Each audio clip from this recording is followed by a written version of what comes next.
Hello, thanks for joining me. I'm visiting St Llawddog's Church in Cenarth. The village is a bit of a tourist honeypot and has been for a long time due to the falls, a spectacular bit of the River Teivi just below the church. The old church was, as is usual in this area, in a dreadful state, and fundraising began to replace it in the 1860s. The new foundation stone was laid in 1868 and the church opened in June 1872. It's built of stone from the nearby Kilgerran quarries, and outside it's generally quite plain, with some patchy bits of flashiness. It has the popular Victorian style of smaller churches: porch, nave, chancel, vestry and bellcot, this one having 2 bells. The east end has a polygonal apse. The lancet windows have plain glazing and are regularly and symmetrically placed, with buttresses in between. The porch is not so modest. It has an arch decorated with a notchy nailhead pattern and 2 squat pillars with leafy capitals, a hint of what's to come when we see inside. There's a slim vestry with its chimney on the north side, and on the west gable a large rose window in plate tracery with more nailhead round its rim. It certainly draws the eye, but to my eye it's not a perfectly happy arrangement, sitting as it seems to from this side, bang in the middle of the gable, with 2 rather small lancets underneath it. It just doesn't quite work for me. Smaller and higher I might have been able to like it, but I think it unbalances the church when viewed from this side, and the thing is overscaled. So let's go inside and see what the interior is like. There's an interesting font and a clear, uninterrupted view up to the altar. The font is older than the rest of the church and dates to the late 12th or early 13th century. It has 5 stone faces staring out at us with slightly surprised expressions and surrounded by a snaky moulding. This simple and interesting example of early art has been put by the architect of the new church on a fussy base. Another short and squat pillar of marble with a huge and floridly carved capital. I don't think it works at all. The contrast between the lively, folksy carving of the font and the fat, stiff Victorian flowers and leaves, and the 3 different kinds of stone just don't sit happily together. A plain and simple round shaft would have done the job and not detracted from the ancient font. This font actually came from another church altogether, and the font which came from the previous church here was moved out to languish in the vicarage garden until it was recited to St John's, Sarney, and then moved again to St Michael's, Penbryn. The nave of the church is open and wide with plenty of seating. Looking west we see the rose window again, and from inside it looks even heavier and almost collides with the timbers of the roof. Looking east to the altar we see the chancel arch. The main arch is decorated with more leaves, and the rounded inner arch sits on more squat pillars, supported somewhat precariously on a leafy bracket. More pillars are found on the rectangular pulpit, with yet another kind of marble and more nailhead and leafy stuff going on, and a figure with a sword. I'm not sure who he is. Perhaps he's meant to be St Llawddog. But what the sword is about I have no idea. If you know, please tell me in the comments. The chancel is surprisingly free of all this heavy detail and I think works better. Though the windows are set low, which means a reredos or altarpiece could not be fitted in, so there's some dark panelling either side of the window instead. The altar rails are surprisingly plain, as is the bishop's seat, just a curved recess in the bottom of the window.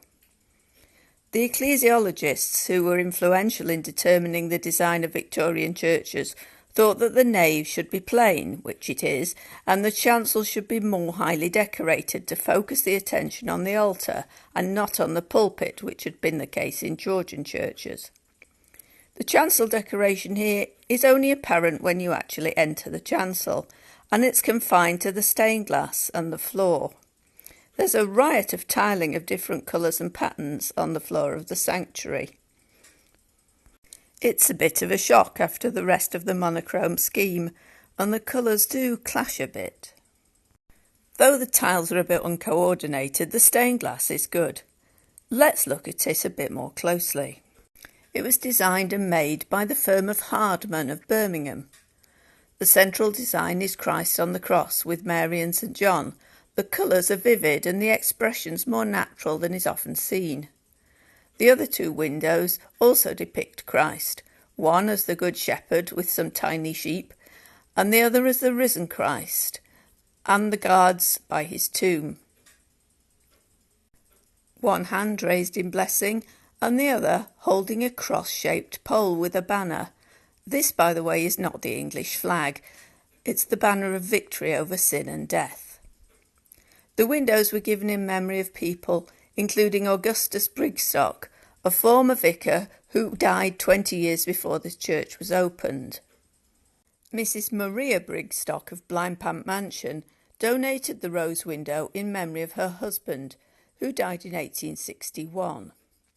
The tracery is so heavy that it leaves little room for anything other than the Lamb of God with that banner again, and angels playing harps, swinging censers, and blowing trumpets, all rather small. There is a memorial to another Brigstock family member which was recited from the earlier church. Harriet was the first wife of William Owen Brigstock and died in 1833. Her memorial says that she was buried under the yew tree in the churchyard by her own request. There is a railed enclosure under the yew tree. That must be Harriet's grave. Maria, the second Mrs. Brigstock, was one of the Webley Parrys of Llawddog and friendly with the tilers of Mount Gurnos, who had used the architect John Middleton of Cheltenham to remodel their house. Perhaps that's why he was chosen as the architect here. Middleton was born in York and began his career as the architect of the Stockton and Darlington Railway. From designing railway stations in the north of England, he moved to Cheltenham and began designing churches. He got quite a bit of work in this part of Wales and built a few churches and worked for several gentry families. He designed Kilgwyn Mansion in Newcastle Emlyn for Mr. Edward Compton Lloyd Fitzwilliams, and in 1885, whilst there, he had a furious row with Mr. Fitzwilliams over the contract and had a stroke and died. The row was about the bill, amongst other things. An awful lot went wrong with that house. The bill for this church was £1,700, but when John Middleton collapsed at Kilgwyn and died, a full 13 years after Cenarth Church opened, he still hadn't been paid in full for his work here. The Incorporated Society for Building and Churches had only granted £50 towards the rebuilding of Cenarth Church. The charity concerts and local donations had obviously not been enough to make up the considerable difference. Before we leave through the porch, I know I've been rather negative about the architect's efforts here, but the door lock and bolt are very lovely examples of Gothic ironwork, and I do like the vestry chimney, but the rest, it's just really not my thing.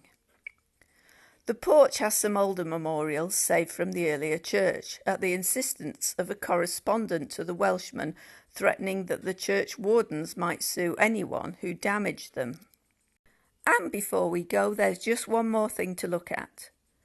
The Carcagnus Stone, a 5th or 6th century inscribed stone to Carcagnus, son of Llawddog.